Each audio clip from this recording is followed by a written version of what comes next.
বাদশাহ হারুন রশিদের নাম শুনছেন না? বলেন তো তার স্ত্রীর নাম কি? মাশাআল্লাহ, জুবায়দা খাতুন।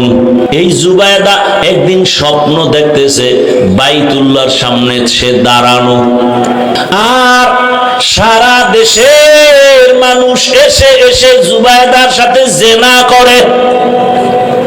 কোথায় বৈশা? আর কোথায়? বাইতুল্লাহ কত দামি একটা ঘর। ইন্না আউওয়ালা বাইতিন উযিআ লিন-নাস লাল্লাযী বিবাক্কাতা মুবারাকাও ওয়া হুদা মুবারাকাও ওয়া হুদাল লিল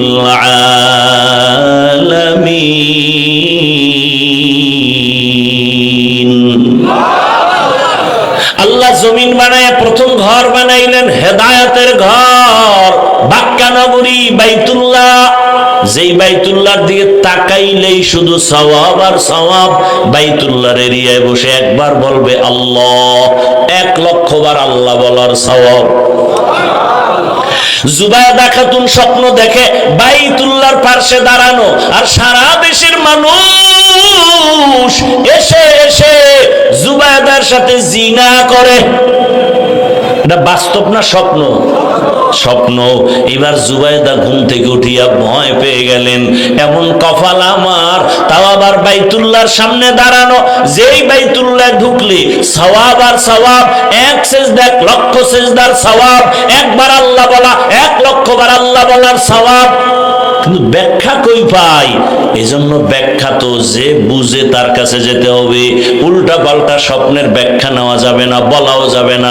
ওই জামানার স্বপ্নের ব্যাখ্যাকারী আল্লামা ইবনে সিরিন রহমাতুল্লাহ আলাইহি লোক পাঠায় দিল, যাও তার থেকে ব্যাখ্যা নাও, তবে আমি জুবায়দার নাম বলবা না, বলবা কোন এক নারী এই স্বপ্ন দেখছে। যাও গিয়া স্বপ্নের ব্যাখ্যাকারী আল্লামা ইবনে সিরিনের কাছে যখন বলছে, এবার কয় এত স্বপ্ন কে দেখছে, নাম কও।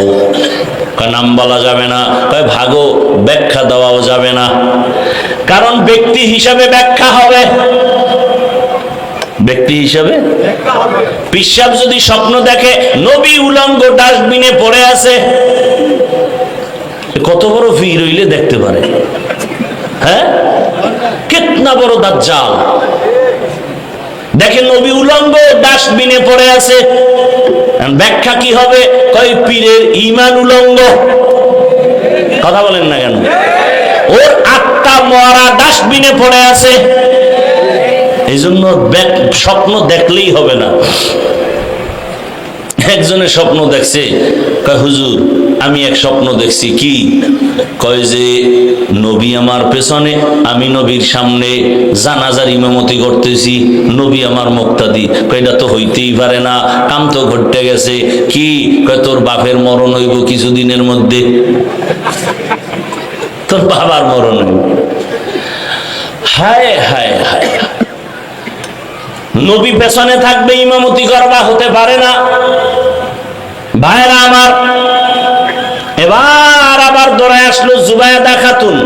নাম না বললে ব্যাখ্যা দেওয়া হবে না। আবার দৌড়ায় কয় যা কি করার নামটাও বলে দে। এবার ইবনে সিরিনের কাছে যখন নাম বলছে, বাদশাহ হারুন রশিদের স্ত্রী জুবায়দা স্বপ্ন দেখছে বাইতুল্লাহর সামনে দাঁড়ানো, আর সারা দেশের মানুষ জিনা করে। এবার ইবনে সিরিন কয় কপালওয়ালা জুবায়দা, সান কপালওয়ালা জুবায়দা, ভাগ্যবতী জুবায়দা, এর মতো কপালওয়ালার কে হবে? শুনো, জুবায়দারে গিয়ে সালাম দিও আর ব্যাখ্যা শুনাইও। আমার আল্লাহ জুবায়দারে দিয়া এমন কাজ নিবেন মক্কার জমিনে, সারা দুনিয়ার মানুষ জুবায়দার সেই কাজের থেকে অংশ নেওয়া শুরু করবে, ফায়দা নিবে। শুরু হয়ে গেছে স্বপ্নের ব্যাখ্যা। জুবায়দা গেল মক্কায়, মক্কায় যেয়ে দেখে মানুষ পানির হাহাকারে আছে, কোথায় পাবে পানি? জুবায়দা সরকারের টাকা না, নিজের টাকা দিয়া নহর বানাইলো, ড্রেন কাটলো পুরো মক্কায়। ইডার পানির লাইন করলো, লাইন কইরা কইরা পানি দিল, জায়গায় জায়গায় পানি পৌঁছায় দিল। এখনো গিয়া দেখলে খুঁজে পাবেন মক্কার মধ্যে নাম হলো নহরে জুবায়দা নামের ড্রেন এখনো আছে পাহাড়ের পাশে পাশে। আমি নিজে দেখে এখনো আছে। সারা দুনিয়ার মানুষ আসছে আর জুবায়দারের খেদমতের অংশ নিছে, নেয় নাই? স্বপ্ন কি, ব্যাখ্যা কি? পর্দার আড়ালের আম্মা জানেরা, বোনেরা, ভালো করে শুনেন।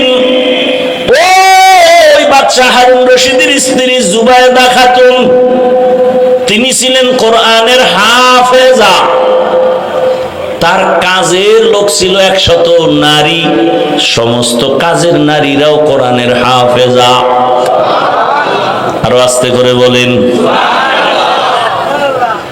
কাজের নারীরা। সুবহানাল্লাহ। জুবায়দা চিন্তা করলেন, আল্লাহ আমাকে নিয়ামত দিছেন, আরে এত বড় বাদশাহ হারুন রশিদ, তার ঘরের স্ত্রী জুবায়দার পাওয়ার কত, এরপর আল্লাহর কি ভয়। হরকে দারত খৌফে হকদার দিল মদম জন্নতুল মাওয়া দেহদ রামকাম। আরামগো দেশে একটু কমিশনার হইলে আরে পাওয়া। আল্লাহ হেদায়েত দান করো। وأما من خاف مقام ربه ونهى النفس عن الهوى فإن الجنة هي المأوى। জুবায়দা সিদ্ধান্ত নিয়েছেন, আমার বাড়ির থেকে 24টা ঘন্টায় কোরআনের আওয়াজ শুরু হবে, চালু হবে। 1 সেকেন্ড যেন জুবায়দার রাজপ্রাসাদের মধ্য থেকে, বাড়ি থেকে কোরআনের আওয়াজের বন্ধ না হয়। জুবায়দা সিদ্ধান্ত নিয়ে পরামর্শ করে ফাইনাল করে ফেললেন। কাজের নারীদের বলে, তুমি একটু তেলাওয়াত করবা, তারপরে কাজে যাও। এরপরে আরেকজন তেলাওয়াতে বসো, সে কাজে যাও, আরেকজন বসবে, আরেকজন, এভাবে সিরিয়ালে তেলাওয়াত চলতে থাকবে। জুবায়দার বাড়িতে 24টা ঘন্টা আল্লাহর কোরআনের তেলাওয়াত চলে। যেই ঘরে আল্লাহর কোরআনের তেলাওয়াত, ওই বাড়ির মধ্যে কখনো বিপদ আসতে পারে না। মুসলমানের ঘরে কোরআন নাই, একজনে কয় না হুজুর এখন কি সাইড জিল কোরআন শরীফ আমার ঘরে, কিন্তু 20 বছর হয়ে গেল একবারও খুইলা দেখে না ভেতরে কি লেখা। কেমন সুন্দর আমার মাওলার কালাম, যেই কালাম দেখলেই কলিজা ঠান্ডা হয়ে যায়। কেমন যেন আমার আল্লাহ চুম্বক লাগায় দিছে। এই কোরআনের আওয়াজটা শুনলে কেমন যেন চোখের পানি বের হয়ে যায়। কথা ঠিক নেই? ও আমার যুবক বাবারা, খালি গান শুনছো? আল্লাহর কসম, মোবাইলটা যেহেতু চালাবি, জিব্রাইল মানা করলেও ফিরবি না। তবে আমার দাবি হলো, তোর আকাম টাকাম যখন শেষ হবে, তখন তুই 4-5 মিনিটের জন্য মক্কা মদিনার তেলাওয়াত চালু কর।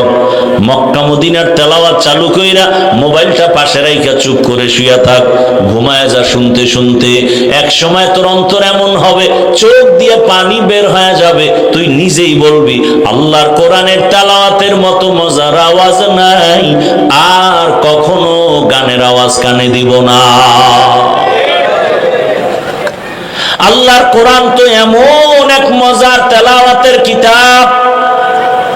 ও পর্দার আড়ালের আম্মা জানেরা, পুরা কোরআন পড়তে পারেন, অন্তত 5 ওয়াক্ত নামাজের পরে 5টা সূরার আমল করেন, ফজরের নামাজের পরে ইয়াসিনের আমল করেন, জোহরের নামাজের পরে সূরা ফাতাহ অথবা সূরা আর রহমানের তেলাওয়াত, আসরের নামাজের পরে সূরা নাবা, মাগরিবের পরে সূরা ওয়াকিআ, এশার পরে সূরাতুল মুলক তেলাওয়াত করেন। দেখবেন বরকত শুরু হয়ে যাবে, ঘরের মধ্যে শান্তি চলে আসবে। সারা দিন রাত খালি মোবাইলের গান, টেলিভিশনের গান, আর ঘরে আইলি ঝগড়া, স্বামী আর স্ত্রী, সন্তান এগুলো শিখতেছে। এই সন্তান ভালো হবে কিভাবে? এজন্য আল্লাহর কোরআনের তেলাওয়াত এত বড় ক্ষমতাওয়ালা বাদশা হারুন রশিদ, তার স্ত্রীর আমল কত সুন্দর, নীতি কত সুন্দর, আদর্শ কত সুন্দর। আল্লাহ আমাদের সবাইকে কোরআন তেলাওয়াত করার তৌফিক দান করেন। বেশি বেশি কোরআন তেলাওয়াত, বুকে লাগান, আঙ্গুল টানেন, আল্লাহর কোরআন দেখেন, হাযা কালামু রাব্বি, দিলটা শান্ত হয়ে যায়। পৃথিবীতে আল্লাহ কোরআনের আওয়াজের মতো আর সুন্দর আওয়াজ নাই। বাদশাহ হারুন রশিদ কত বড় আল্লাহর ওলি। আমি আমার আয়াতের উপরে ঘটনাটা টানতেছি, আর একটু সামনে আগাবো। বাদশাহ হারুন রশিদ সে আবার বড় আল্লাহওয়ালা। একদিন ওজির আজম নিয়ে রাস্তা দিয়া যায়, দুপুর বেলা দেখে রাস্তার পাশে এক বুড়া ফলের গাছ লাগাইতেছে। জি এই বাদশাহ হারুন রশিদ, এই বুড়া তোমার বয়স কত? কয় মরণের কাছাকাছি। কয় তুমি কষ্ট করে কি করো? কয় ফলের গাছ লাগাই। ফল হবে কবে? কয় জানে কে? কত কষ্ট করো কেন? কয় বাদশাহ আমগো বাপ দাদায় গাছ রোপণ করেছে, ফল হয়েছে, আমরা খেয়েছি, এটাই তো নিয়ম। আমরা আবার গাছ লাগায় যাব, আমগো প্রজন্ম যারা ওরা গাছের ফল নিবে। বাদশাহ এত সুন্দর একটা জবাব দিছে, 1000 দিনার তারে পুরস্কার দিছে। বুড়াও সেই বুড়া, এমন বুড়া হয় কয় মানুষে গাছ লাগায় ফল পায় 1 বছর পর, আর আমি লাগাইতে না লাগাইতে নগদ ফল পেয়ে গেলাম। জাগাত নগদ ফল পাইছি 1000। বাদশাহ খুশি হয়ে কয় নে আরো 1000 দিলাম। বুড়া খুশি লাভ দিয়া কয় মানুষ গাছ লাগায় বছরে ফল পায় 1 বার, আমি নগদ পাইছি 2 বার। উজিরে কয় হেন আর থা যাইব, এই বুড়া আপনার ফকির বানাইব, তাড়াতাড়ি ভাগেন। বুড়া বড় বুদ্ধিমান, যোগ্যতার বড় দাম নাই, অভিজ্ঞতার বড় দাম। কত সন্তান যোগ্যতার লেখাপড়া নিয়ে মূর্খ বাবারে পছন্দ করে না, তাই বুড়া টুরার কোনো কাম নাই, বরং মুরব্বী সারা সমাজ বড় অন্ধকার। তাদের অভিজ্ঞতা অনেক দামি, তোমার যোগ্যতার কোনো ভ্যালু তাদের সামনে নাই। ভালো করে বুঝো। বাদশাহ হারুন রশিদ একদিন দেশের উলামায়ে কেরামদের দাওয়াত দিলেন দুপুর বেলা প্রাসাদে। দেশের শীর্ষস্থানীয় উলামায়ে কেরাম আসলেন খানা খাওয়ার জন্য। খানা খাওয়াইলেন, ভালো মেহমানদারি করালেন, আপ্যায়ন শেষ। এবার সবাই বিদায় নিবে। বাদশাহ হারুন রশিদ বলে আপনারা বাড়ি যাবেন, আমার একটা কথা, মেহমানদারি ঠিক আছে নি? উলামায়ে কেরাম বলে আলহামদুলিল্লাহ। আপনারা আমি বাদশাহ হারুন রশিদ রে চিনেন কিনা? বলে চিনি। তাহলে কথাবার্তা খুব কম, আপনারা আমাকে আজকে একটা সাইড করে যেতে হবে, কোন দিন মরে যাই জানি না, তবে আমার অন্তরে একটা শখ, আপনারা উলামায়ে কেরাম আমাকে বলবেন, আমি টুকটাক যে আমল টামল করি আপনারা আমাকে বলে যাবেন, আমি বাদশাহ হারুন রশিদকে আসলে জান্নাতি না জাহান্নামী। সব উলামায়ে কেরাম পেরেশান হয়ে গেলেন। একজন একজন একজন একজন বলতে বলতে বলে আপনি জান্নাতি না জাহান্নামী তা বলা যাবে না, তবে এতটুকু বলা যেতে পারে ভালো কাজ করলে আপনি জান্নাতের পথে আছেন, খারাপ কাজ করলে আপনি জাহান্নামের পথে আছেন। কিন্তু জান্নাতি বলা যাবে যাবে না, জাহান্নামী বলা যাবে না।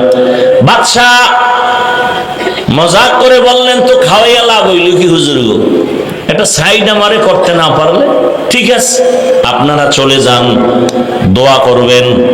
উলামায়ে কেরাম বিদায় নিবেন। এই সময় মজলিসের পেছনে একটা বালক দাঁড়ায় গেল, অল্প বয়সের 9 বছরের বালক দাঁড়ায় গেল। দাঁড়ায় বলে বাদশাহ জাহাপনা, আপনি যদি অনুমতি দেন জবাবটা আমি দিতে পারবো। আলেমদের মাথা গরম, আরে আমরা পারি না, আর এই অল্প বয়সের বাচ্চা কেমনে জবাব দিবে? বালকেরা ডাকা হলো, আসো। বাদশার সামনে দাঁড়ায় বলে প্রশ্নটা কি? বলে আমি জান্নাতি না জাহান্নামী? বলে উত্তর দিবেন আপনি না আমি? কয় তুমি। তাহলে যেহেতু কিছু সময়ের জন্য আমি উত্তর দিব, বলেন প্রশ্ন করার থেকে উত্তর দেনেওয়ালার মর্যাদা কম না বেশি? বলে বেশি। তাহলে বেয়াদবি মাফ করে সিংহাসন থেকে আপনি নিচে আসেন, আমাকে জবাব দেওয়া পর্যন্ত সিংহাসনে বসায় দেন। বাদশাহ হারুন রশিদ তো দুনিয়াদার না, জালেম না। উলামায়ে কেরামের সামনে বলে ঠিক আছে আমি নিচে নামলাম, তুমি আসো সিংহাসনে বসে জবাব দাও। এইবার বালক সিংহাসনে বসিয়া জবাব দেওয়ার আগে বলে, মাওলার এলেম যার কাছে আছে তার সম্মান তো এমনই হয়। কোরআন ও হাদিসের এলেম যাদের কাছে আছে তাদের সম্মান এমনই হয়। ইলমেরা এজাজ করদান বেহিসাব, খলকেরা দাদান জবাবে বাসওয়াব, হক না দারদ দোস্তে খলকা জারেরা, নিস্তে ই খসলত একে দিনদারেরা। বালক বলে ইলম থাকলে তো সম্মান এমনই হয়। তাকাইয়া দেখো, একটা ছোট বাচ্চা কোরআনের হাফেজ, কত সম্মান। নামাজের ইমামতি তারাবিতে দাঁড়ায় গেছে, কোটিপতি পেছনে তার কথায় উঠে আর বসে। সম্মানকে দিছেন। হ্যাঁ, এক সম্মান আমার আল্লাহ দেয়, আর এক সম্মান আমগো সোনার বাংলায় টাকায় পাওয়া যায়, পাইব না? আপনারাও হাদিয়া খাওয়ার জন্য বসে আছেন ভোটের আগের রাত, তাহাজ্জুদের সময়, বরকতের টাইম, টাকার বস্তা চলে আসবে আর বলবেন খোদার কসম ভোট তো তোমার এই দিমু। এক ভোট 6 জায়গায় পেয়েছে, টাকা খায় 6 জায়গার থেকে। কেমন হারামখোর। আর এ কয় হুজুরকে দোয়া কবুল হয় না। চিন্তা করছেন? ভোটের আগে যারা টাকা খাইবা, তোমরা টাকা না খাইয়া বাথরুমে গিয়া 10 গ্রাম পায়খানা খাইও, বাজারে গিয়া হালাল সাবান দিয়া কুলি করবা, গন্ধ থাকবে না। কিন্তু এই হারাম খাইয়া যারা মরবা, জাহান্নামের আগুন সারা গন্ধ যাবে না। আল্লাহ হেদায়েত দান করেন। কেমনে বুঝাবো? এ প্যান্ডেল থেকে বাইর হওয়ার পরেই যে চোরায় বিড়ি টানবে, এর হেদায়েত তো জায়গায় শুরু হয়ে গেছে। আল্লাহ হেদায়েত দান করুন। ভাইরা আমার, আল্লাহ তাআলা সম্মান যেটা দেয় এটা স্থায়ী। মানুষ যারা টাকা দিয়া কিনে, ওই সম্মান প্রথমে পায় ফুলের মালা, ফাইনালে জুতার মালা। जिंदगी में बंदगी तू कर नहीं, जिंदगी में बंदगी तू कर नहीं, जिंदगी बे बंदगी शर्मिंदा है, जिंदगी बे बंदगी शर्मिंदा है। दुनिया में हो दुनिया का तलबगार न हो, बाजार से गुजर हो खरीदार न हो। ये दुनिया एक मिसल कागज फूल है, ये दुनिया एक मिसल कागज फूल है, जिंदगी में बंदगी तू कर नहीं, जिंदगी बे बंदगी शर्मिंदा है, जिंदगी बे बंदगी शर्मिंदा है, जिंदगी में बंदगी कौन बंदगी, बंदगी बे जिंदगी शर्मिंदगी। আপনাদের ঘুম আসতেছে? আমি তো জানি বাঙালি রাতে ঘুমায় না, মোবাইলের হক আদায় করে রাত কাটায়। এরা ঘুমাবে সকালবেলা। অতএব আজকে একটু সময় দিয়ে দোয়া করে যাওয়া যাবে না? আল্লাহ সবাইকে কবুল করেন। বাদশাহ বসে আছে নিচে, ভালো এলেমের ফজিলত বয়ান করতেছে, সুযোগ পাইলেই বয়ান। আল্লাহর কোরআনের এলেম বড় দামি, আল্লাহর দ্বীনের এলেমের বড় দাম। আল্লাহ তাআলা জিরো থেকে হিরো বানায় দেয়। ও বাবা, আল্লাহ তাআলা তো সম্মান দান করেছেন। ও বাড়িওয়ালা বাড়ি পড়ে আছে, বাড়িওয়ালা নাই। আজকে বাড়ি বানাইয়াও আরামে ঘুমানোর কোনো সুযোগ নাই। আল্লাহ তাআলা কত মানুষ পেরেশানিতে, টাকা আছে, বাড়ি আছে, শান্তি নাই। কিন্তু যাদের কাছে আল্লাহর দ্বীন আছে, এদের টাকা নাই, বাড়ি নাই, কিন্তু শান্তির কোনো অভাব নাই। এ শান্তি কে দিছেন? ইলমের বদৌলতে দান করেছেন।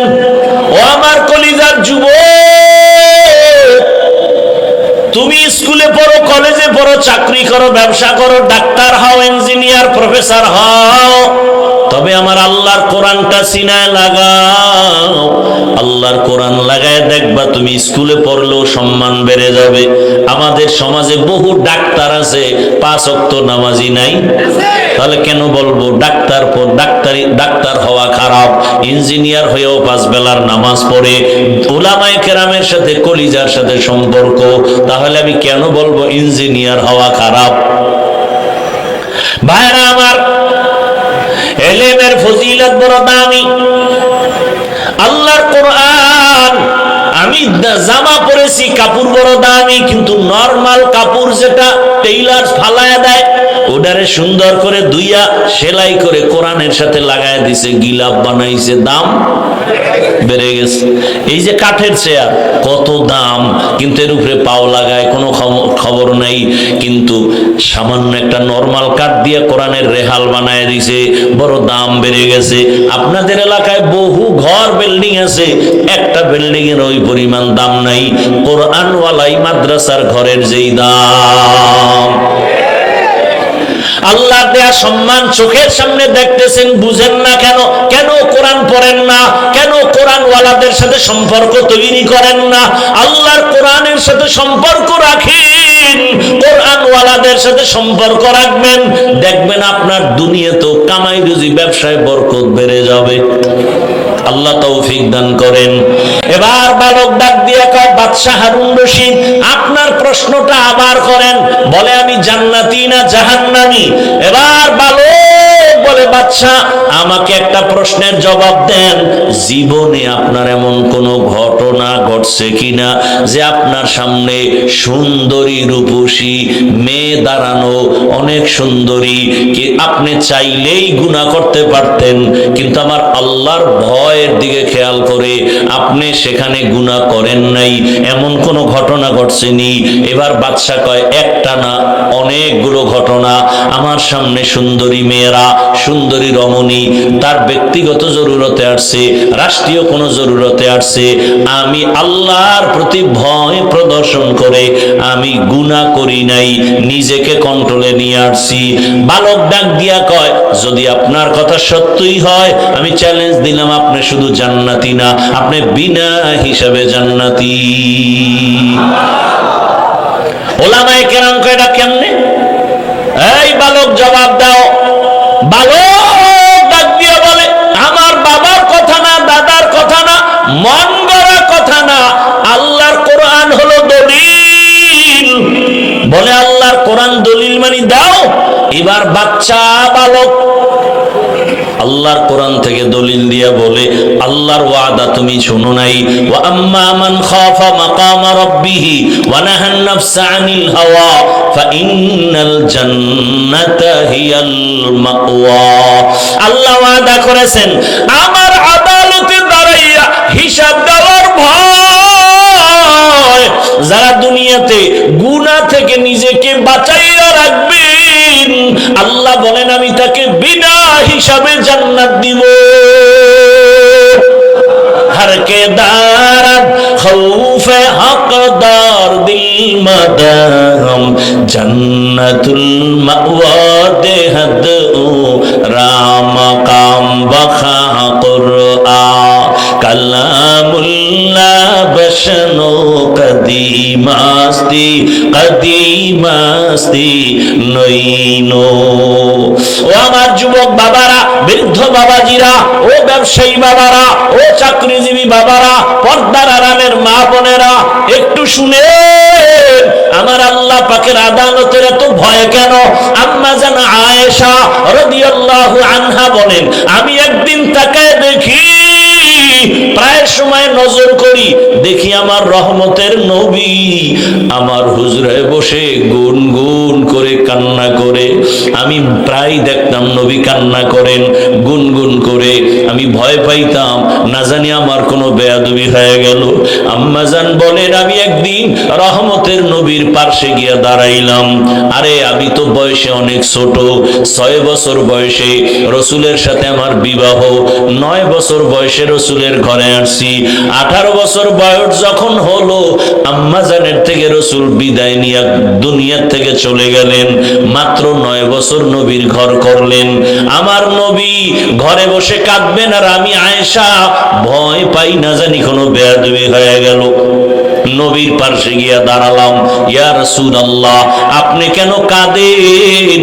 আমি আয়েশার কোনো বেয়াদবি হয়ে গেল নাকি? রহমতের নবী বলেন ও আয়েশা তোমার কেন বেয়াদবি হবে? বলে আমার বয়স কম, রহমতের নবীর সাথে যদি বেয়াদবি হয় আমার জাহান্নাম ছাড়া উপায় নাই। নবী বলেন আয়েশা তুমি কি জানো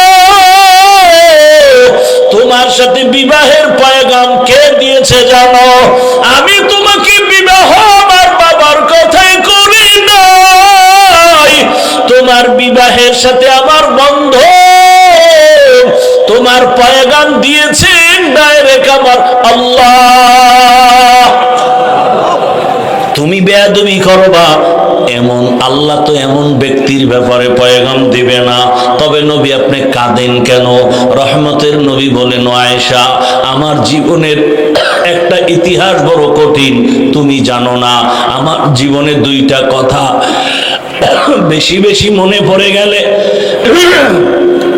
2টা কথা আমার মনে পড়লে আমি বেশি বেশি কান্না করি। ইয়া রাসূলুল্লাহ আপনার সে 2টা কথা কি?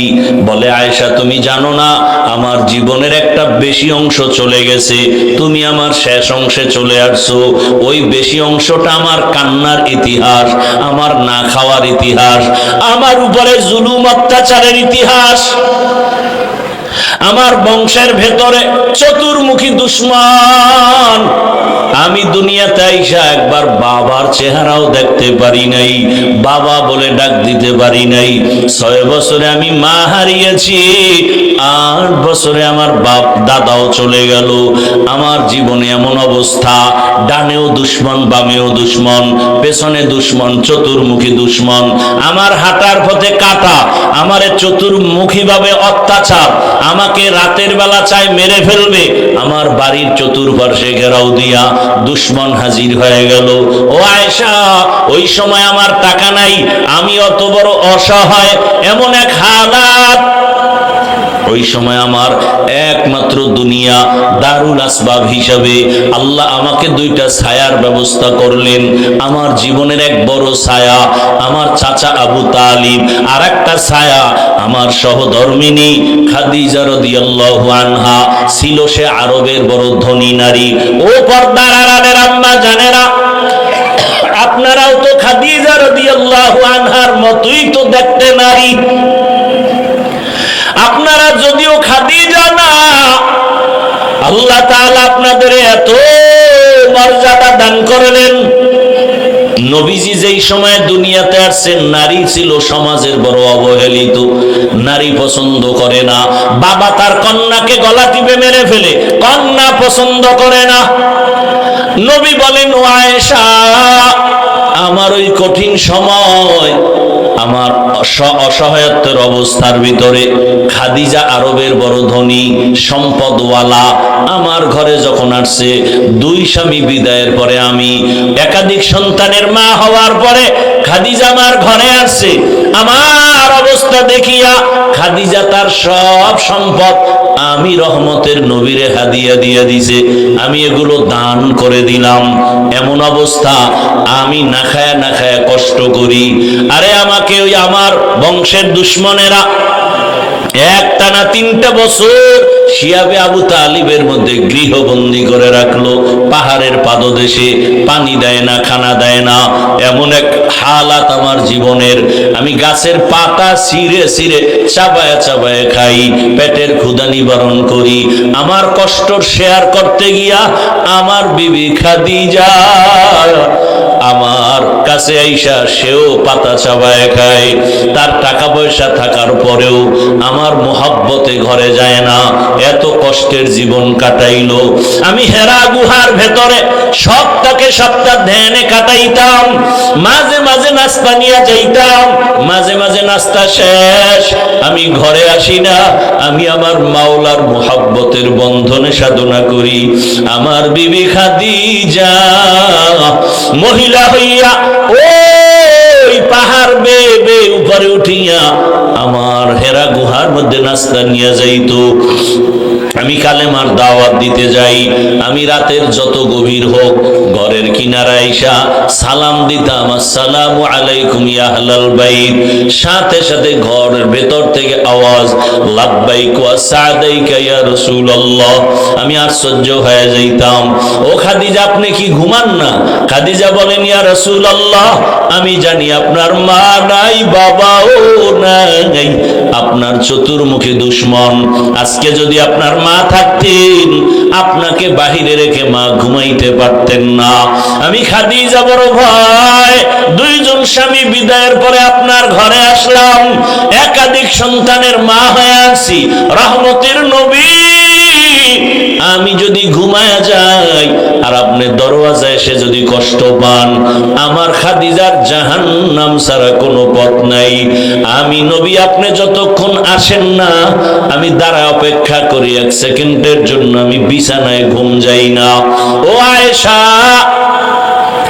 এত কষ্টের জীবন, ওই খাদিজা আমার চতুর্মুখী সহযোগিতার জন্য দাঁড়ানো, আমার জীবনের সান্ত্বনার একমাত্র পাত্রী খাদিজা। যখন আমার হাতে কেউ কালেমা পড়ে না, ঈমান আনে না, আমার প্রথম ঈমানওয়ালা কালেমাওয়ালা আমার হাতে প্রথম ব্যক্তি আমার খাদিজা। ওই তায়েফের জমিনে কালেমার দাওয়াত দিতে যখন গিয়েছি, ওই তায়েফের বেঈমানেরা বাচ্চাদের বলে দিল, মক্কার পাগল আছে, পাথর মেরে তাড়ায়া দাও। মক্কার পাগল বলে যখন আমাকে বাচ্চাগুলো পাথর মারে বৃষ্টির মতো। ও আয়েশা জানো, আমার শরীরে মশা পড়ে না হারাম, মাছি পড়ে না হারাম, কিন্তু তায়েফের জমিনে পাথরের আঘাত আমার শরীর থেকে রক্ত পড়ে পড়ে জুতা পর্যন্ত আটকাইয়া গেছে। আমি কান্না করি আর এক কদম দু কদম দিয়া মক্কার দিকে হাঁটি, আর ওই কাফের সন্তানগুলো আমার গায়ে পাথর মারে বৃষ্টির মতো। জিব্রাইল আমিন এসে হাজির হয়ে গেল। আল্লাহ জানায় দিছে, আমার রসুলের কান্না আমি আল্লাহ বরদাস্ত করতে পারি না। নবীকে বলো এখন তায়েফের জমিন উল্টায় ধ্বংস করে দাও। কেমন মায়ার নবী! জিব্রাইল বলা মাত্র বলে, না ওদের মারিও না জিব্রাইল, ওরা আমাকে চিনে না, যদি জানতো আমার গায়ে আঘাত করতো না। ওরা জানেন আমি কত বড় ইয়তীম, ওরা জানেন আমি কত বড় অসহায়। আমি মা হারাইলাম, বাপ হারাইলাম, আমার আপন আল্লাহ ছাড়া কেউ নাই। খাদিজা আমার হাজারো কষ্টের সান্ত্বনা দিত। ও আয়েশা, ওই খাদিজার কথা যখন মনে পড়ে আমি তখন চোখের পানি ধরে রাখতে পারি না। আম্মা জান বলেন, আর একটা কারণে কাঁদেন, সেটা কি? রহমতের নবী বলেন, ও আয়েশা, হাসরের মাঠের কথা যখন আমার মনে উঠে আমি চোখের পানি ধরে রাখতে পারি না। আয়েশা বলেন, ইয়া রাসূলুল্লাহ, হাসরের ময়দান এমন ভয়ঙ্কর কি হবে যে আপনি এখনই কান্না করেন? রহমতের নবী বলেন, আয়েশা, হাসরের মাঠ হবে পুরা জমিন, ওই সময় আমার আল্লাহর আদালত কায়েম হবে, নারী পুরুষ সব উলঙ্গ হাসরের মাঠে দাঁড়াবে। আম্মা জান বলেন, লজ্জা কি কেউ করবে না? আল্লাহর নবী বলেন, ও আয়েশা, হাসরের ময়দান এত পরিমাণ কঠিন হবে কেউ কারো দিকে তাকানোর পর্যন্ত হুঁশ হবে না। সূর্য নিচে চলে আসবে, সূর্যের গরম যখন শুরু হবে জমিনটা মাটির তামা হয়ে যাবে পুড়িয়া। অন্যদিকে জাহান্নামের আওয়াজ, জাহান্নামের চিৎকার ডেকে ডেকে বলবে, ও আল্লাহ, বেনামাজি গুলো কই, গুনাহগার গুলো আমার পেটের মধ্যে দাও। আল্লাহ বলবেন না, জাহান্নাম অপেক্ষা কর, বিচার শেষ করিয়া নেই। নবী কান্না করে আর বলে, আয়েশা, জাহান্নামের আওয়াজের ভয়ে হাসরের ময়দানটা থরথর করে কেঁপে উঠবে। অন্যদিকে আমার মাওলাও বেজার, আল্লাহ রাগ হয়ে একটা আওয়াজ দিবেন, কুদরতি আওয়াজ, লিমানিল মুলকুল ইয়াউম লিল্লাহিল ওয়াহিদিল কাহ্হার। আল্লাহ তাআলার কুদরতি আওয়াজে হাসরের মাঠ থরথর করে কাঁপা শুরু হয়ে যাবে। এমন অবস্থা হবে কেউ কারো পরিচয় দিবে না। এই অবস্থা দেখিয়া নবীদের চোখেও পানি।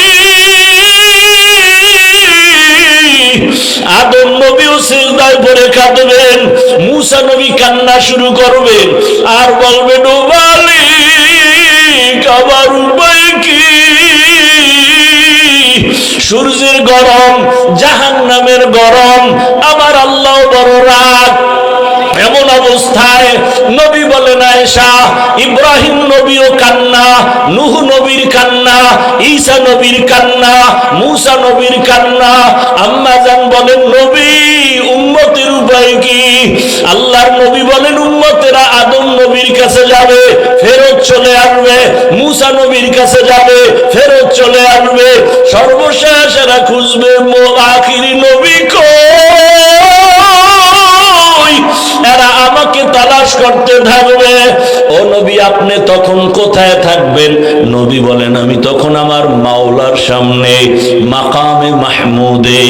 এমন অবস্থা দেখিয়া আমিও সেজদায় পড়ে যাব, কান্না শুরু করব। মূসা নবীর কান্না নিজের চিন্তা, ঈসা নবীর কান্না নিজের চিন্তা, ইব্রাহিম নবীর কান্না নিজের চিন্তা, আর আমি সেজদায় পড়ে কান্না করব। একবারও আমি আমার চিন্তা করব না। আমি বারবার বলবো, আল্লাহ, আমার উম্মত, আমার উম্মত, আয় আল্লাহ, একটা উম্মত যেন জাহান্নামে না যায়, জাহান্নামের ফিরাও। আমার উম্মত জাহান্নামে গেলে আমি জান্নাতে যাব না। ও মোহনগঞ্জের নবীর আশিক, আমার নবীর সুন্নাত কেমনে জবাই করো? ও যুবক বাবা, তোমার মতো কত যুবক র্যাব, আর্মি, পুলিশ, বিডিআরের চাকরি করে, নামাজ ছাড়ে না। তো দেখো, তোমার মতো যুবক স্কুল কলেজে পড়ে, নামাজ ছাড়ে না, ডাক্তার, প্রফেসর, ইঞ্জিনিয়ার, নামাজ ছাড়ে না। বলো বাবা, তোমার কপাল কেন খারাপ?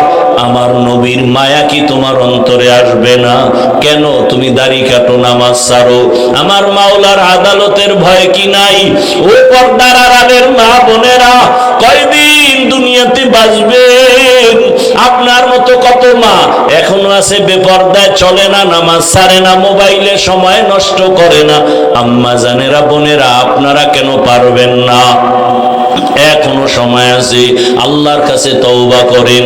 হাসরের ময়দানের ভয় অন্তরে জমা করিয়া আল্লাহকে বলেন মনে মনে, হে আল্লাহ, জীবনে কত বেপরদায় চললাম, আজকে থেকে বেপরদায় চলবো না, নামাজ ছাড়বো না, স্বামীর মাল খেয়ানত করব না, মোবাইলে সময় নষ্ট করব না। ও যুবক বাবা, পায়ে হাত রেখে বলি, আমার মাওলার কোরআন মিথ্যা মনে করিও না। আল্লাহর আযাব বড় কঠিন, এখনো সময় আছে, তওবা করো। আল্লাহকে বলো, হে আল্লাহ, জীবনে কত নামাজ ছাড়লাম, দাড়ি কাটলাম, বেপরদায় চললাম, কত চোখের গুনাহ, হাতের গুনাহ করলাম, আজকে থেকে তওবা করলাম, আর নামাজ ছাড়বো না, দাড়ি কাটবো না, বেপরদায় চলবো না। মা বাবার দোয়া নিয়া, শিক্ষকের দোয়া নিয়া, ওলামায়ে কেরামের পরামর্শ নিয়া, মায়ার নবীর আদর্শ মেনে জীবনটা চালাবো। ও আল্লাহর বান্দারা, তওবা করো। মায়ার নবী যদি কাঁদেন, উম্মতের চিন্তায় কাঁদেন। ও নবীর আশিক, আল্লাহর নবী নবী বলেন, ও আয়েশা, আমার কান্না দেখার সাথে সাথে আমার আল্লাহ বলবেন, রহমতের নবী আপনি মাথা উঁচু করেন, আপনি কান্না করিয়েন না, আপনার উম্মতগুলো ধরে ধরে বাছাই করে করে জান্নাতের দিকে নিয়ে যান। আম্মা জানকে নবী বলেন, আমি মাথা উঁচু করিয়া আমার উম্মতগুলো ধরে ধরে জান্নাতের পথের দিকে নেওয়া শুরু করব। নবীকে প্রশ্ন করেন আম্মা জান, ইয়া রাসূলুল্লাহ, কোটি কোটি কোটি মানুষের ভেতরে মুসা নবীর উম্মত, ঈসা নবীর উম্মত, ইব্রাহিম নবীর উম্মত, আপনার উম্মতগুলো কিভাবে চিনবেন? নবী বলেন, ও আয়েশা, আরে যারা আমার উম্মত আসল দুনিয়াতে 5 ওয়াক্ত নামাজ আদায় করেছে ওযু বানাইয়া, হাসরের ময়দানে ওযুর জায়গাগুলো নূরের আলোতে ঝলমল করতে থাকবে। আমি ধরে ধরে হাউজে কাউসারের কিনারায় নিয়া আমি নিজে পেয়ালা ভরে ভরে আমার মোহাব্বতের উম্মতের হাউজে কাউসারের শরবত দিব, আমার উম্মত পান করবে। ও আল্লাহর বান্দারা, ওই হাউজে কাউসারের পানি আমার মায়ার নবীর সুপারিশ যদি পেতে চাও, পায়ে হাত রেখে বলবো, এখনো সময় আছে, তওবা করো। ওরে জীবনের শখ মিটাইয়া গুনাহ তো কম করো নাই, নামাজ তো কম ছাড়ো নাই, দাড়ি তো কম কাটো নাই, বেপরদায় আড্ডা তো কম দাও নাই, আর কত দেখো না লাশ আর লাশ, পানির নিচে যুবকের লাশ, ঘরের বিছানায় যুবকের লাশ, গাড়ির নিচে যুবকের লাশ। তওবা করো খাঁটি অন্তরে, আর জীবন চলে গেল, নামাজ ছাড়বা না, বেপরদায় চলবা না, মা বাবার দোয়া নিয়া, ওলামায়ে কেরাম শিক্ষকদের পরামর্শ দোয়া নিয়া নবীর তরিকা মেনে চলবা। আল্লাহ বলেন, পাল্লা না দিয়া মাথা নত করে নাও, আমি আল্লাহ তোমাকে বড় আদর করে সৃষ্টি করেছি, তোমার জন্য আমি আল্লাহ সর্বোত্তম খানার আয়োজন করেছি। এত সুন্দর খানা আমি পিপিলিকার খানাও দেই, আমি সমুদ্রের প্রাণীর খানাও দেই, জঙ্গলের হাজারো প্রাণীর খানা আমি দেই, উড়ন্ত পাখির খানাও আমি দেই। মানুষের খানা এত সুন্দর, এত পিওর হালাল এবং সুস্বাদু খানা কোনো প্রাণীকে দেই নাই। মানুষের খানাটা আমি আল্লাহ পিওর রাখছি, কাভার লাগাইয়া। ভাত খাবা, চালটাকে কাভারে ঢুকাইয়া রাখছি, কাভারে থাকলে নাম কি? ধান। রুটি খাবা, গমটাকে কাভারে আটকায় দিছি, যেন ময়লা না যায়, তোমার কোনো ডিস্টার্ব না হয়, ক্ষতি না হয়। এখন তোমার ভাত রুটি সামনে রেডি, খাওয়ার জন্য তোমার তরকারি লাগবে, আমি আল্লাহ হাজার ধরনের তরকারির ব্যবস্থা করে দিলাম। কত শাকসবজি, পাকানোর জন্য লাগবে মশলা, তোর বাবায় দেয় নাই, আমি আল্লাহ জমিনের মধ্যে মশলার ব্যবস্থা করলাম। পেঁয়াজ দিলাম, রসুন আমি দিলাম, এলাচি দিলাম, দারুচিনি দিলাম। কে দিছেন? এবার এগুলো দিয়ে মশলা বানাও, বানায় তরকারি পাকাও। কত ধরনের শাকসবজি, এগুলো আবার কাভারে ঢুকানো, প্রত্যেকটার উপরে কাভার লাগানো আছে না নাই? বা কিছু কিছু সবজি আছে কাভার শুদ্ধ খাবি, ভাই কাভার শুদ্ধ যদি খাও, কাভারের উপরে ময়লা কি করবা? 1 নাম্বার কথা, এগুলো এমন কাভার ময়লা বেশি আটকাইতে পারে না। নাম্বার 2, এমন স্বচ্ছ পানি দিলাম ফ্রি, পানি দিয়ে ধুইয়া পরিষ্কার করো। এরপরে বলে না তরকারি আর কত খাবো, মজা লাগে না? আমি আল্লাহ তোমার জন্য হাজারো ধরনের মাছ ব্যবস্থা করলাম, তাও আবার কাভারে আটকায় দিলাম। কাভার খুলিয়া তারপরে তুমি মাছ খাও। বলে এখন আর কত মাছ খাবো, ভালো লাগে না। এবার তোমার জন্য আমি হালাল ভাবে গোশত দিলাম, গরু খাও, দুম্বা, এরপরে বকরি, উট, হরিণ, কত কিছু আমি হালাল করে দিলাম। এবার খানার টেবিলে দস্তারখানে কয়েক ধরনের সবজি, কয়েক ধরনের মাছ, কত ধরনের গোশত রেডি। খাও না কেন? কয় রুচি নাই। কি নাই? রুচি নাই। এবার ডাক্তারের কাছে গিয়ে কয় ঔষধ দাও রুচির। আল্লাহ কয় রুচির ঔষধ আমি দিলাম। কেমনে? কয়েকটা টমাটো ল, 2টা শশা কাট, এর সাথে 3টা কাঁচামরিচ মার, এটারে গোলায়া সরিষার তেল দিলাম আমি। এবার তুই সালাদ বানায় একটা টান মার, দেখবি তরকারি ছাড়া 3 প্লেট নাই। আরে বাঙালির সামনে বললে উপায় আসেনি। ডাক্তার কই মিষ্টি খাওয়া হারাম, সবে বরাতে গেছে মসজিদে জেলাপি খাইতে, যাইয়া হেন কিলাকিলি একদম। বিষয় কি, প্যাকেট একটা পাইয়া আর একটার জন্য হাত বাড়াইছে। আছেন এরকম কিছু মানুষ? দ্বিতীয় প্যাকেটের জন্য যখন হাত বাড়াইছে, আর এক প্যাকেট বগলে চাপ দিয়ে রাখছে। আর একজন পিছনে দেখে যে আমি একটাই পাইন, দুইটা লয়ে টানে, বগলেরটা টান মারছে। টান মারানো ওর সাথে লাগছে কিলাকিলি। এক কিলাকিলিতে জেলাপি পায়ের তলে বইরা নাই। দুইজনে ধাক্কা ধাক্কি করছে মোটামুটি 40 মিনিট। পরে দেখে মসজিদে কেউ নেই।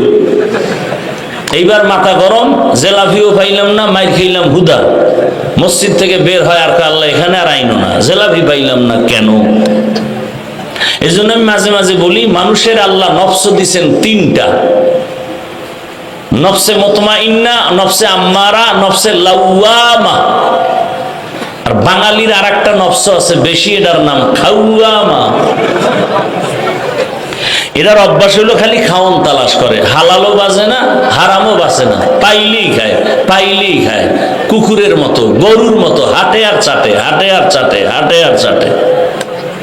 আছে না নেই? আল্লাহ বলেন তোমার জন্য খানা দিলাম হালাল এবং পিওর। আমি আল্লাহ কেমন আদর করেছি। তোমার খানার অবশিষ্ট যেটা থাকে এটাকে বলে জুটা, আমি আল্লাহ সেটাও পাক করে রাখলাম। আমি বোতল থেকে একটু পানি নিলাম, বাকি অংশ নাপাক নাপাক, এটা জুটা হয়ে গেছে। আবার আমরা স্বাভাবিকভাবে যে খানা খাই, মাছের কাটা, গোশতের হাড়, এটাও একটা জুটা, এটাও পাক। আল্লাহ কয় তোর এই জুটাটাও আমি অনর্থক ফালায় দিতে বলি নাই, এটা তুই এমন একটা ভালো জায়গায় রাখবি, এটা খাওয়ার জন্য আরো প্রাণীরা বসে থাকে, কুকুর খাবে, বিড়াল খাবে, সর্বশেষ জিনেরা খাবে। এই জন্য নবীর সুন্নত হলো জুটা কাটা পানির মধ্যে ফেলিও না, কারণ ওরা জিনে খাবে, কুকুর খাবে, বিড়াল খাবে, ওদের হক নষ্ট হয়ে যাবে, মজা পাবে না। বুঝেননি কিছু? আজকে এই সুন্নতটার ওয়াদা করে যান, পানির মধ্যে ফেলবেন না, জুটা কাটা পানির মধ্যে ফেলবেন না। বিড়ালের খানা এটা, কুকুরের খানা, ঘরের পিছনে কোথাও নিরাপদ জায়গায় রাখবেন, এটি জিনে খেয়ে ফেলবে। ওগো খাওয়ান দিবেন না, তামনে ধরবে না। জানালা দিয়ে ঢুকে কেউ বাতাস আইলো কেন, মাথা গরম, খাইতেই ফিরে গেছে, ধুম জ্বর দইরে ফেলছে। আর এখন জিন খুব বেশি উৎপাত করে, মানুষের উপরে উপদ্রব বাড়ায় দিছে। কেন? ও থাকার ঘর বাড়ি, জঙ্গল কাইটা বাঙালি সব সাফ করে, তোরা থাকবে কই? কথা মানুষের ঘরে ঢুকো। আর ওদের একটা ঘরের মধ্যে, প্রত্যেকের ঘরে একটা ওদের আড্ডাখানা আছে, বাথরুম। এরা বাথরুমে থাকে, এজন্য রসুল বলছেন খালি মাথায় খালি পায়ে বাথরুমে যায় না। আর আমরা বাথরুমের বানাইছি ওয়াশরুম। কি রুম? ওয়াশরুম। ওখানে ওযু করি, উচিত না? বাঁচাও কঠিন, চেষ্টা করা দরকার। ওযুখানা আলাদা করেন, ওয়াশরুম আলাদা করেন, বাথরুম আলাদা করেন। এবং বাথরুমে ঢুকার সুন্নত আছে না নাই? বাম পা দিয়া ঢুকবেন না কোন পা দিয়া? খালি মাথায় ঢুকা যাবে না, খালি পায়ে ঢুকা যাবে না। সুন্নাত অনুযায়ী বাথরুমে ঢুকবেন। কোন বাথরুমে ঝামেলা আপনার হবে না, দুর্ঘটনা অনেকের হয় না, পড়ে গিয়ে মাথা শেষ, বুকে ব্যথা, দুর্ঘটনা হয়। জুতাও নাই, টুপিও নাই, একটা কাপড় দিয়ে যান, টুপি না, একটা গামছা দিয়ে যান। বাথরুমে এভাবে যাবেন, রসুল তো সব শিখাইয়া দিছেন। বাথরুমে গিয়ে কিভাবে বসবেন নবী তাও শিখাইয়া দিছেন। মুশরিক বেঈমানেরা কয় তোমগো নবী কেমন নবী, কয় কেন? কয় বাথরুমের নিয়ম শিখায়। সাহাবায়ে কেরাম কামু শুধু নিয়ম শিখায় না, বাথরুমে গিয়ে কেমনে বসবো নবী তাও শিখায়। নবী বলেন বাম পায়ের উপরে ভর করে বাথরুমে বসবা, সুন্নত। হাঁটুর উপরে কাপড় উঠাবা না, সুন্নত। আর কাপড় যদি ঘরের ভিতরে ধুইয়া দৌড় দেয়, এটা উঠাবার টাইম নেই, খাইতেই হয়ে যাবে বাথরুম। আর যেই খাওন খায় বাঙালি, বাথরুমের দরজা খোলার টাইম পায় না, এমার্জেন্সি নিম্ন চাপ শুরু হয়ে যায়। আল্লাহ হেদায়েত দান করুন। আর বিসমিল্লাহ তো নাই, ডান হাতে বাম হাতে হোমানে খায়। জিগাইলে আমগো আটকানোর জন্য বুদ্ধি লয়ে বয়ারিস, কাউজুর এত ফতুয়া দেন কেন? ডান হাতও আল্লাহর, বাম হাতও আল্লাহর। কিছু ভদ্রলোকের আবার দেখি এরা ডান হাতে ভাত খায় ঠিক, বাম হাত দিয়ে আবার লবণ নেয়, নেয়নি। বিষয় কি? বলে বাম হাত তো বাথরুমে ব্যবহার হয়, ওখানের একটা ফ্লেভার আলাদা আছে, যেন লবণের সাথে একটু মিক্স করা হয়। আর কেমনে লজ্জা দিলে জাতি সোজা হবে আমার জানা নেই। আল্লাহ হেদায়েত দান করুন। হায় হায় হায়, কষ্ট হইতেছে আপনাদের। তো আল্লাহ মর্যাদা বাড়াইয়া তারপরে মানুষ বানাইলেন, তা আলাদা কেন? তোমার ঈমান আছে, বেঈমানের সামনে তোমার মর্যাদা বেশি। ঈমান আছে ঠিক, কিন্তু মর্যাদা বাড়বে কেন? কয়েকবার তুমি আমল করো, যাদের আমল নাই তাদের সামনে তোমার মর্যাদা বেড়ে যাবে। আবার একদল ঈমান আছে, আমল আছে, তুমি ইখলাস নাই, ইখলাস নিয়ে চলো, তোমার মর্যাদা তাদের উপরে বেড়ে যাবে।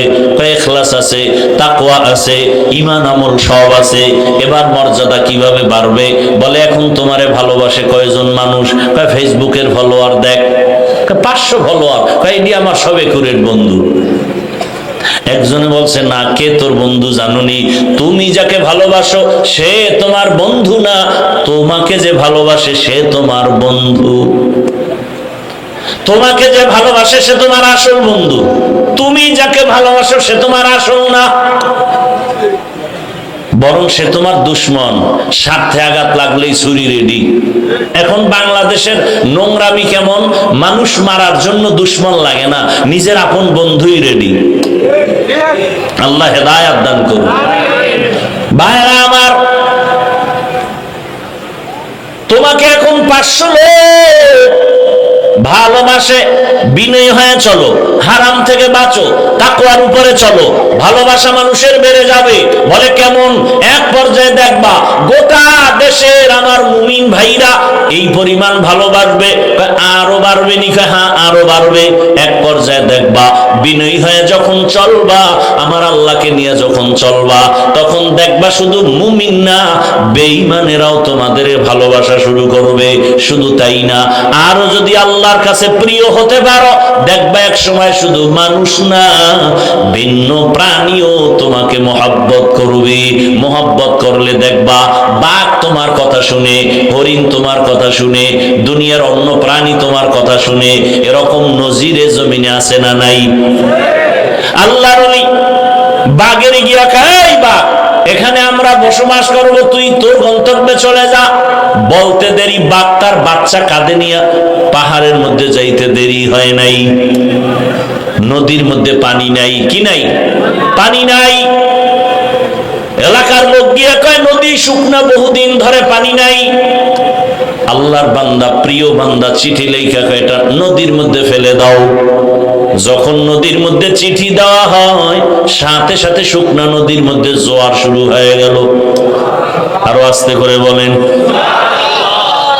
খেয়াল করছেন নি কথাটা?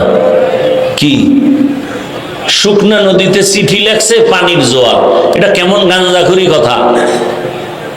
এখন একজনে কয় এই কামটা ঘটাইছে কে ঘটাইলো? পরে একজনে কয় তাবলিগের এক মুরব্বী, কয় এ তো কঠিন কাফের হয়ে গেছে। না না না না, তাবলিগ না। কয় কে? চরমনের একজন ব্যক্তি। কয় ও তো ডবল কাফের। কথা না হেও না। কে? কয় দেওবন্দি একজন। কয় ট্রিপল কাফের। কথা তেও না। কয় কে? কয় খোঁজ। খুঁজতে খুঁজতে খুঁজতে খুঁজতে খুঁজতে খুঁজতে ইতিহাস ঘাটতে ঘাটতে গিয়ে দেখে এই কাজ কেউ ঘটায় নাই, যিনি ঘটাইছেন রহমতের নবীর সাহাবী হযরতে ওমর। এবার কাফের কও, ওমরের কাফের বলো। কাদেরে কুদরত দারি বর কামাল, আনতা রব্বি আনতা হাসবি জুল জালাল, তুহি কাদের জলিলুল্লাহ জাহাদার, বহর হালে তুহি মেরা নিগাহদার। আরেকটু সামনে আগাবো। না কষ্ট হবে আপনাদের? হাদিসের উপরে কিছু কথা বললাম, চলেন আয়াত। ওয়া আম্মা মান খাফা মাকামা রাব্বিহি ওয়া নাহান নাফসা আনিল হাওয়া ফাইন্নাল জান্নাতা হিয়াল মাওয়া। আল্লাহ বলেন, আমার আদালতে দাঁড়াইয়া হিসাব দেওয়ার ভয় যারা দুনিয়াতে নিজেকে গুনাহ থেকে বাঁচাবে, আমি আল্লাহ ওয়াদা করলাম তাকে বিনা হিসাবে জান্নাত দিব। আল্লাহর আদালতে দাঁড়ায় হিসাব দেওয়ার ভয় কেন? এবার বুঝার দরকার আল্লাহর আদালত বলতে কি এবং সেটা কেমন, কিভাবে হবে, আল্লাহর আদালতটা কেন হবে। বলে আদালতের নাম কিয়ামতের আদালত। কেন হবে ওই আদালত? একমাত্র ইনসাফের বিচারের জন্য হবে। বলে দুনিয়ার আদালত কি পারবে না? না, ইসলামী আদালত যদি দুনিয়ায় কায়েম হয়ে যায়, এরপরও ইনসাফের আদালত পরিপূর্ণভাবে হবে না। বলার সময় আমার হাতে কম। আল্লাহ তাআলা এমন এক আদালত তৈরি করবেন যে আদালতের মধ্যে পশুকেও ইনসাফের বিচার হবে। ওদের জান্নাত নাই। আল্লাহ গরু উঠাবেন, কুকুর উঠাবেন, উঠাইয়া আল্লাহ বলবেন, দুর্বল গরু, তোরে সবল গরুতে হুদা আঘাত করেছে, আজকে তোর শক্তি বাড়ায় দিলাম, তুই সবল গরুটারে তোর প্রতিশোধ নিয়ে নে। কুকুর দুর্বল, শক্তিশালী কুকুরে এসে হামলা করে দুর্বলের উপরে, এমনি গায়ের জোরে হামলা করার নাম সন্ত্রাস। দুর্বলের উপরে গায়ের জোরে সবলদের হামলার নাম সন্ত্রাস। যারা করে তারা সন্ত্রাসী। আল্লাহর কসম, দুনিয়ার সব সন্ত্রাসীদের সন্ত্রাসের কর্মকাণ্ড বন্ধ করার জন্য একটাই মাত্র মেডিসিন, আল্লাহর দেওয়া ইসলামের বর্ণিত কোরআনের আইনের জিহাদ। জিহাদের মেডিসিন ছাড়া সন্ত্রাসীদের সন্ত্রাসের কর্মকাণ্ড বন্ধ হবে না। এ কারণে চলতেছে, স্বাধীন করছে দেশ, স্বাধীন না, বারবার স্বাধীনের আওয়াজ। জুলাইয়ের আন্দোলনের স্বাধীন, স্বাধীন হলে তাহলে কেন এখনো আমার দেশে আন্দোলন চলে? কি স্বাধীন করলা, এখনো কেন আমার বোন ধর্ষিতা হয়? স্বাধীন যদি হয়ে থাকে বলো, আমার মা কেন ধর্ষিতা হয়? এখনো বাবার সামনে মেয়ে ধর্ষণ করা হয়, স্বামীর সামনে স্ত্রীকে ধর্ষণ করা হয়। বুঝা গেছে এই স্বাধীন আমরা চাই নাই, আমাদের নতুন করে আর একটা স্বাধীন করতে হবে। রেডি হয়ে থাকো, ওই স্বাধীন না হওয়া পর্যন্ত আমাদের ভাগ্যের পরিবর্তন হবে না, জমিনে শান্তি আসবে না। ওই স্বাধীন হবে ইসলামের স্বাধীন। আল্লাহর কসম, ইসলাম ছাড়া কোনোদিন শান্তি জমিনে আসবে? কোনোদিনও আসবে না। শুধু আওয়াজ হবে, চাপাবাজি হবে, শান্তি জমিনে আসবে না। ইসলাম ছাড়া শান্তি কেউ চাইলেও দিতে পারবে না। সব স্বার্থপর, সব নাপাক, দেমাগ নাপাক। ইসলাম হলো একমাত্র পাক। ভাইরা আমার, আমরা যে ইসলামটা মানি এটা দুর্বল না? কি আমাকে ইসলাম দুর্বল? বলেন না কেন? আমাদের কোরআন দুর্বল। তাহলে বলেন কেন কোরআনে এইটা আছে সেটা আছে, কিন্তু রাষ্ট্রের ব্যাপারে কোরআনে কিছু নেই? বলেন। আপনারা এই ভাষায় বলেন না, আপনারা অন্য ভাষায় বলেন। কি ইসলাম ধর্ম আর রাজনীতি এক করবেন না হজরতেরা? বলে না? বলে না? রাজনীতির সাথে ধর্মকে টানবেন না। আলাদা ছিল কবে? বরং আমাদের ইসলাম তো এমন, নাই বলতে কিছু নাই। ইসলাম মানি অর্থনীতি, ইসলাম মানি সমাজনীতি, ইসলাম মানি রাষ্ট্রনীতি, কোনোটার বাইরে ইসলাম নাই। সব আল্লাহ দিয়েছে, আমরা বুঝি না, আলোচনা করি না, বরং চ্যালেঞ্জ করে বলি তুমি আলাদা করলা কেন? বরং ইসলাম আর রাজনীতি এমন, সূর্যের সাথে আলো যেমন লাগানো, ফুলের সাথে ঘেরান যেমন লাগানো, ফুল থেকে ঘেরান আলাদা হলে যেমন ফুলের কোনো মূল্য নাই, রাজনীতির থেকে আমার আল্লাহর দ্বীন ইসলাম আলাদা করলে ওই রাজনীতি থাকে না, দুর্নীতি হয়, পেটনীতি হয়। ভাইরা আমার, আমি ইসলামটারে ছোট করেন কেন? আপনি রাজনীতি করেন না সেটা ভালো, এখানে বহু আল্লাহর বান্দা আছে নামাজ পড়ে না, তার সাথে কোনো দ্বন্দ্ব নাই, কিন্তু নামাজের বিরোধিতা করলে ছাড় নাই। কি আপনি দাড়ি রাখেন না, ঝগড়া নাই, সালাম দিব, বুঝাবো, কিন্তু দাড়ির বিরোধিতা করলে কোনো ছাড় দেয়া হবে না। পর্দা না করা, পর্দার বিরোধিতা করা, দুইটা কি এক না? আপনি পর্দা করেন না, কোনো তর্ক নাই, ঝগড়া নাই, কিন্তু পর্দার বিধানের বিরুদ্ধে বললে কোনো ছাড় দেয়া হবে না। ভাইরা আমার, তো আল্লাহ পাক রব্বুল আলামিনের আদালত, ইনসাফের আদালত, আল্লাহ তাআলা ইনসাফের বিচার করবেন, যেখানে বিন্দু থেকে বিন্দু কোনো বেইনসাফি হবে না। তবে সে আদালত হবে বড় ভয়ঙ্কর আদালত। যে আদালতের কথা স্মরণ করে আবু বকর কান্না করেন, ওমর কান্না করেন, রহমতের নবী পর্যন্ত কান্না করেন। আল্লাহর আযাবের ভয়, আল্লাহর আদালতে দাঁড়ানোর ভয় বড় কঠিন। এমন ভয়ঙ্কর আদালত হবে হাসরের ময়দানে, ইনসাফের বিচারের জন্য নবীও কান্না করেন। আল্লাহর আদালতে আমার উম্মতের উপায় কি হবে? আবু বকর নামাজে দাঁড়ায় কান্না করেন, হাসরের ময়দানে আল্লাহর আদালতে কেমন করে দাঁড়াবো?